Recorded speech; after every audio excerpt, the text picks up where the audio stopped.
bien lo enseñaron en los videos. Entonces, eso nos indica que hay un componente de rigidez en las arterias, sobre todo a nivel de la aorta, ¿de acuerdo? Y es un componente, digamos, de progreso, digamos, progresión de la enfermedad, ¿ok? O sea, de que ya hay un problema a nivel de los vasos del cuerpo. Entonces, en esa parte, digamos, la presión de pulso es importante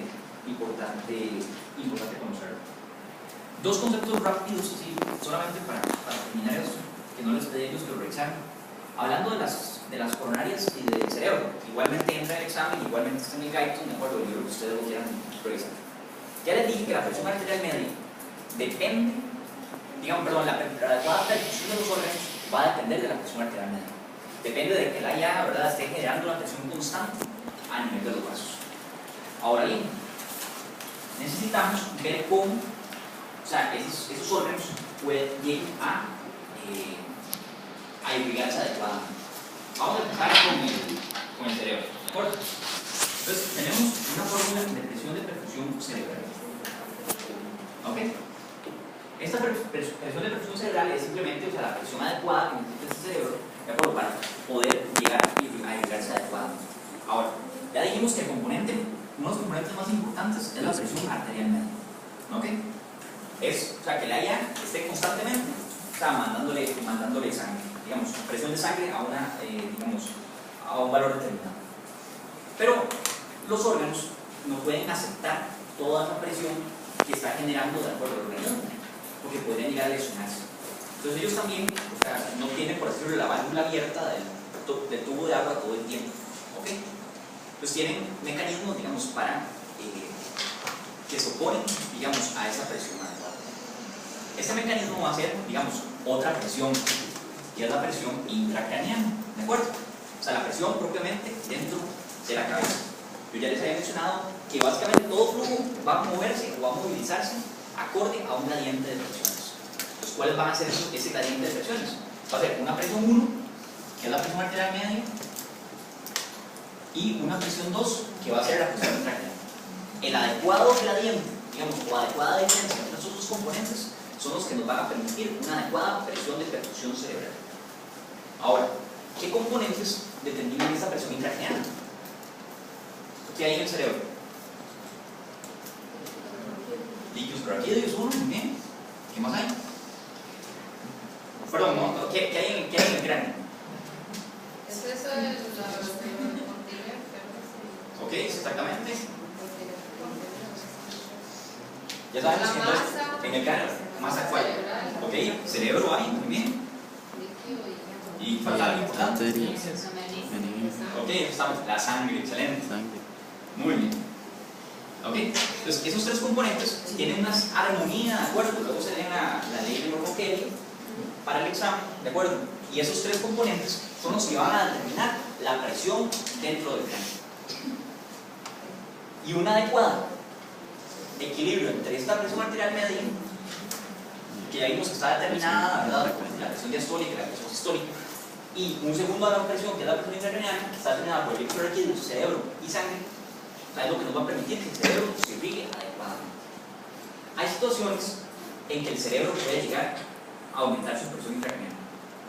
El paciente sangró, el paciente tiene un tumor, ¿de acuerdo? O sea, el paciente de pronto, o alguno de los acueductos se fregó, ¿de acuerdo?, y empezó a aumentar la presión, digamos, empezó el líquido sobre a aumentar.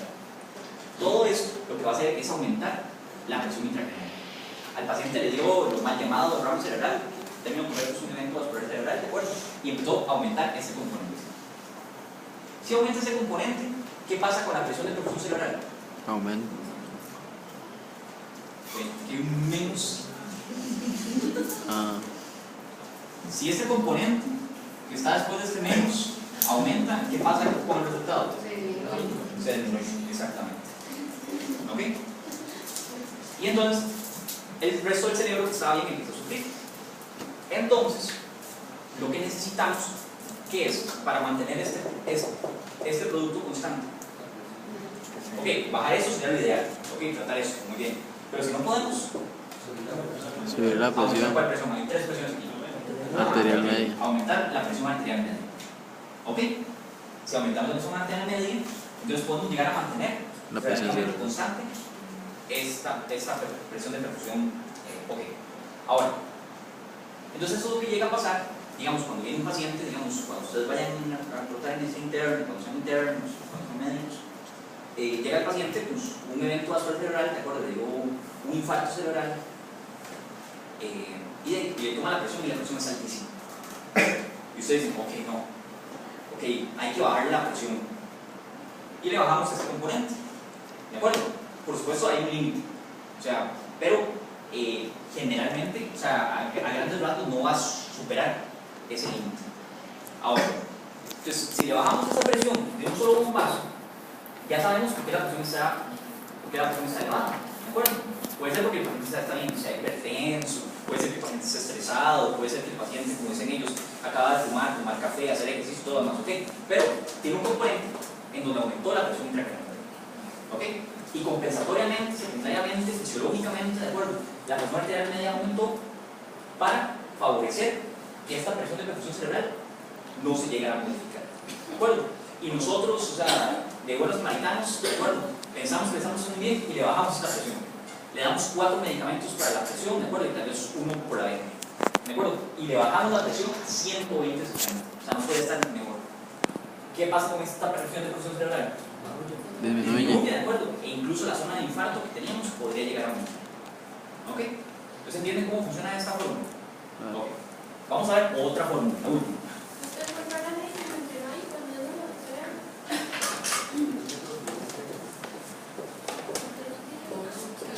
Monroe.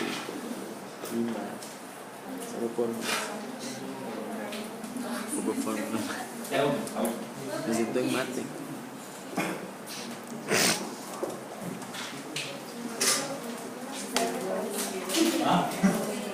Coronaria. Nos falta hablar de la presión de perfusión coronaria, ¿de acuerdo? Que igual va a funcionar por un gradiente de presiones. ¿Ok? ¿Cuál va a ser la primera presión? Presión arterial media. Presión arterial media, exactamente. Esa va a ser la primera presión, la P1. ¿Ok? Y ahora, entonces, ¿cuál va a ser el otro gradiente de presión? Presión arterial del corazón. ¿En esta va a ser la presión? Del corazón. Del corazón, exactamente. Muy bien. El problema, ok, solo para repasar un pequeño concepto de anatomía. Ok, ¿de dónde salen las coronarias? De la aorta. De la aorta. Ok, la coronaria izquierda va para el ventrículo izquierdo, ¿verdad? La derecha para el derecho, ¿de acuerdo? A grandes rasgos, ¿de acuerdo? Pero las dos, tanto la derecha y la izquierda, ¿verdad? Salen de la aorta. De la aorta. Ok, son las primeras ramas. Se toma de la aorta. Ok, ahora, muy bien. Entonces, ese concepto es importante. Ok, vean ustedes, vamos a hacer una comparación. Digamos que tenemos aquí una ventana.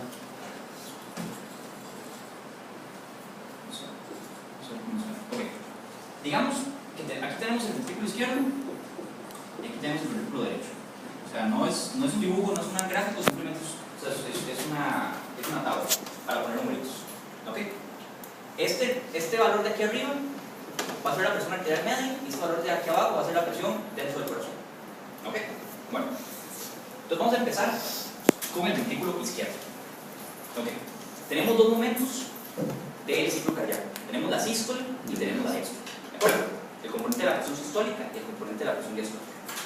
¿Ok? Bueno, entonces, tenemos un ventrículo, digamos que esto es entonces sístole, esto es diástole. Ok. Tenemos un ventrículo izquierdo en sístole. Ok. ¿Cuánto es la presión del ventrículo izquierdo? Digamos, ¿cuánto es la presión? La presión sistólica, la presión en la aorta 120. durante la sístole. Durante la sístole. 120. ¿Ok? 120. Digamos, en una persona adulta. Ok. ¿Cuánto es la presión dentro del ventrículo izquierdo, ¿verdad? Que es el que vamos a aplicar durante la sístole. 120, exactamente. La curva es igual. ¿Ok? Entonces yo les dije que para que existiera una presión de perfusión cerebral, o para que funcionara cualquier flujo, tiene que haber un gradiente de presiones. Que tiene que ser una diferencia, lo más pequeña, pero tiene que haber una diferencia. Ok, entonces hacemos una resta, 120 menos 120, 0. ¿Hay gradiente de presión? No. ¿Qué quiere decir esto? El ventrículo izquierdo se irrigará durante la sístole. No. ¿Ok? El ventrículo izquierdo no se irriga durante la sístole. ¿Ok? ¿Por qué? Porque de donde sale la presión de la aorta, donde salen las coronarias, es 120, y la presión dentro del ventrículo izquierdo es 120. O sea, no hay gradiente de presión. Ok. Pasemos a la diástole. Ok. ¿Cuánto es la presión de la aorta en diástole? O sea, ¿cuánto es la presión diastólica? 60. ¿Ah? 70, 80, perfecto, muy bien. Ok. Me dijeron 70, tomamos el 70, perfecto. ¿Cuánto es la presión en el ventrículo durante la diástole?